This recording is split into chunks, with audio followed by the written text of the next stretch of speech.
গল্পের নাম আমার অনুভূতি তুমি। পর্ব সংখ্যা ৬, লেখা নুসাইবা ইসলাম। ইফরাত আর ইফরাতের পরিবার ঈশাদের বাসায় আছে অনেকক্ষণ।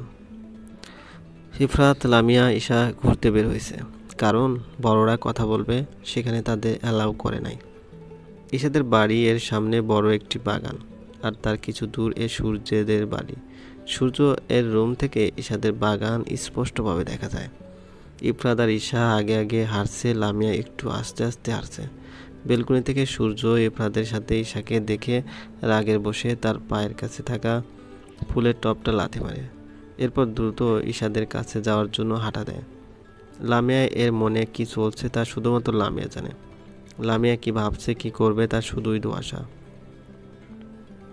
আচ্ছা ইস্যু, তোর কি কখনো কাউকে ভালো লেগেছে? ইফরাত বলল। বাসছি। যদি বলেন ভালোবাসা পাপ না। আল্লাহ বলেছেন সে মানুষ সৃষ্টি করেছেন, তাদের মনও দিয়েছেন। সুতরাং তোমরা ভালোবাসো, কিন্তু প্রথমে ভালোবাসাটা আমাকে মানে আল্লাহকে বাসো, তারপরে আমার নবীকে ভালোবাসো, এরপর মা বাবাকে ভালোবাসো, আর সবশেষে নিজের স্বামী সন্তানকে। তাই আমিও বাসি আমার রবকে, রবের রাসূলকে, আমার বাবা মাকে। যদি প্রেমিক পুরুষের কথা জিজ্ঞেস করে থাকেন তাহলে বলবো হ্যাঁ, আমার একজনকে খুব ভালো লাগে। আমি প্রতিটা মোনাজাতে আল্লাহকে বলি হ্যাঁ, সে যদি আমার জীবনসঙ্গী হিসেবে উত্তম হয় তাহলে তাকে আমার স্বামী হিসেবে দিও, ঈশা বলল।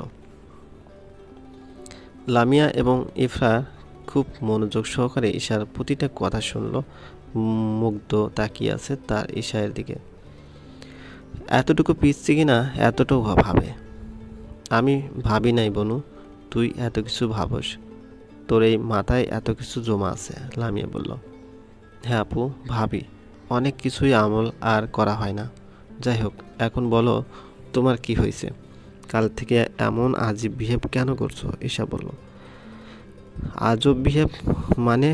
কই, আমি কি করলাম? তোর কোথাও ভুল হচ্ছে, লামিয়া বলল। লামিয়া তোতলানো দেখে ইফরাত আর ঈশা কিছু সন্দেহ করছে, বাট তা প্রকাশ করলো না।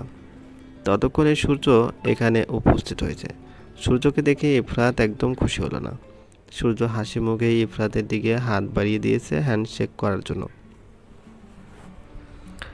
ইফরাত অনিচ্ছা সত্ত্বেও হ্যান্ডশেক করলো।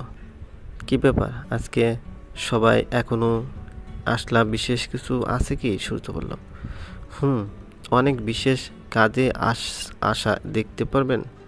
খুশির খবর আছে আজ একটা, তবে কার জন্য কতটা খুশির তা সময় বলবে, ইফরাত বলল। তাই নাকি? কি এমন খবর আমি জানতে পারি নাকি? সূর্য বলল। অবশ্যই, এটা এমন এক খবর যা আজ সবাই জানবে। আর হ্যাঁ, আমরা অবশ্যই মিষ্টি মুখ করাবো, ইফরাত বলল। ইফরাতের এমন টিটকারি দেওয়া কথাবার্তা একদম সহ্য করতে পারছে না সূর্য। তবু মুখে মিথ্যা একটা হাসি ফুটালো জোর করে। সূর্য এর অবস্থা দেখে মিটিমিটি হাসছে ঈশা। সূর্য লামিয়ার দিকে তাকিয়ে এক ভ্রু হালকা উঁচু করে জিজ্ঞেস করছে, ব্যাপার কি? লামিয়া চোখ নামিয়ে নিল। ইফরাত এবার সবাইকে নিয়ে বাড়ির দিকে রওনা হলো। বাড়িতে ঢুকতে ঈশাকে ওর মামি টেনে সোফায় বসালো। ব্যাগ থেকে আংটি বের করে পরিয়ে দিল। ইফরাতের আব্বু ইফরাতকে নিয়ে গেল সাথে। ঈশা এর আব্বু ইফরাতকে মিষ্টি খাইয়ে দিল। এগুলোর কিছুই সূর্য বুঝতে পারছে না, আর ঈশা তো অবাক হয়ে হা করে তাকিয়ে আছে। সব তার মাথার উপর দিয়ে যাচ্ছে।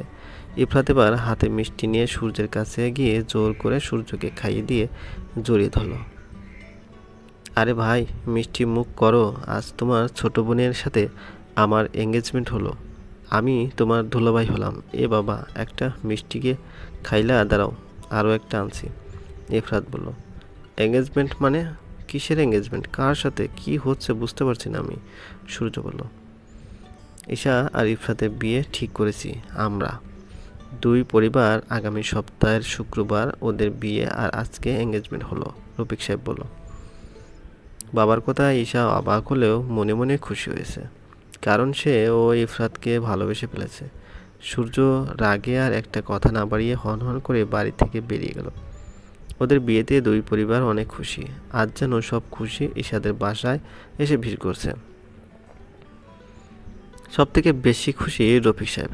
একমাত্র মেয়েকে এমন সুযোগ এক পাত্রের হাতে তুলে দিতে পেরে সেও খুব শান্তি পাচ্ছে। ইফরাতরা দুপুরে খাওয়া দাওয়া করে চলে গেছেন। ইফরাত অনেকবার কথা বলার চেষ্টা করছে ইসুর সাথে, কিন্তু মেয়েটা লজ্জায় রুম থেকে বের হয় নাই। রুমে বসে এগুলো ভাবছে আর কিল্লা ব্লাশ করছে ইসু। অবশেষে যাকে ভালো লাগছে তাকে হাজবেন্ড হিসেবে পাচ্ছে, এ থেকে বড় কিছু আর হয় না কি দুনিয়াতে। নিচে কিছুর আওয়াজ পেয়ে নিজের ভাবনার জগৎ থেকে বেরিয়ে আসলো। তাড়াহুড়ো করে নিচে নামলো ঈশা। দেখতে পেল তার বড় কাকা আর কাকি সোফায় বসে তার বাবা মাকে কথা শোনাচ্ছে, আর তারা চুপচাপ মাথা নিচু করে আছে। বাহ, মেয়ের বিয়ে ঠিক করে ফেলেছো? আর আমরা জানি না? আমরা কি তোমাদের কেউ না রফিক? শফিক সাহেব বলেন। আরে, এত বড় লোক বাড়িতে মেয়ের বিয়ে দিচ্ছে, সে চাকচিক্য তারা অন্ধ হয়ে যাচ্ছে, বুঝো না? আমাদের কি চিনবে? সাজিয়া বেগম বললেন। সূর্যের মায়ের এইসব কথায় রাগ লাগছে ইসুর, তবু চুপচাপ দাঁড়িয়ে শুনছে। তেমন কিছুই না ভাইজান, আজকে ভাইয়া ভাবি হঠাৎ এসে বলল, এমনভাবে আর না করতে পারি নাই। আপনাদের তো একটু পরেই জানাইতাম, ইসুর মা বলল। হইছে, এইবার তুমি থামো রাফিয়া, আর বলা লাগবে না। আমি জানি তোমার ভাই বড় লোক, আর এই কারণে তোমার মেয়েকে আমার সূর্যের সাথে বিয়ে দেব না বলায় লামিয়ার সাথে বিয়ে ভেঙে দিয়ে সেই স্বাদ নিলে। আর যা মনে হচ্ছে ঈশার সাথে ওই ছেলের মনে হয় আগে থেকে সম্পর্ক, তাই না? সাজে বেগম বললেন। কি বলছেন ভাবি আপনি? এমন কিছুই না, এগুলো আপনার ভুল ধারণা, রাফিয়া বেগম বললেন। আর বলতে হবে না, এইভাবে আর আমার চুল পাকে নাই বোন, বুঝি আমি সব, সাজে বেগম বলেন। অনেক হয়েছে চাচি, অনেক শুনছি, আর না। কি এখানে আমার বাবা মাকে ইনসাল্ট করতে আসছেন? অনেক সহ্য করছি, আপনাদের কটু কথা আর নয়। আপনাদের বলার প্রয়োজন মনে করি না আমি। আপনারা কারা? হ্যাঁ, আমার বাবাকে সবসময় ছোট করবেন আপনি বড় বলে? থামো তুমি ঈশা। আর রফিক, তোর মেয়ে এত অসভ্য, ঠিকঠাক শিক্ষা দিতে পারোস নাকি? বড় কাকার সাথে কিভাবে আচরণ করছে? শফিক সাহেব বলেন। আমার বাবা আমাকে সঠিক শিক্ষা দিয়েছেন বড় কাকা, বাট সরি টু সে আপনার মা আপনাকে সেই শিক্ষা দিতে পারে নাই যে কিভাবে ছোট ভাইকে চিহ্ন করতে হবে। আপনার সব কাজের খবর আমার কাছে আছে, শুনেন। আপনার মতো লোভী, অসত্য আর আমার বাবা নয় যে অন্যের সম্পদ খাওয়ার জন্য মিথ্যা প্রতিশ্রুতি দিব। আর চাচি, আপনার আবার অন্য মানুষের চরিত্রে সার্টিফিকেট দেওয়ার অনেক শখ, তাই না? আপনাকে এটা বলতে আমার একটু ভালো লাগছে না, তবু বলতে ইচ্ছে হচ্ছে যে আপনার মেয়ে যে ভাগছে সেই খবর কি আমার আম্মু জানতে গেছে? চলবে। গল্পটি ভালো লাগলে অবশ্যই লাইক করুন, কমেন্ট করে দেবেন। আর চ্যানেলে যদি নতুন হয়ে থাকেন অবশ্যই সাবস্ক্রাইব করবেন, পাশে থাকা বেল আইকনটি প্রেস করে রাখুন যাতে নতুন নতুন ভিডিও আপলোড করার সাথে সাথে আপনার নোটিফিকেশন চলে যায়। অলরেডি যারা সাবস্ক্রাইব করে গেছেন তাদেরকে অসংখ্য ধন্যবাদ, ভালো থাকবেন।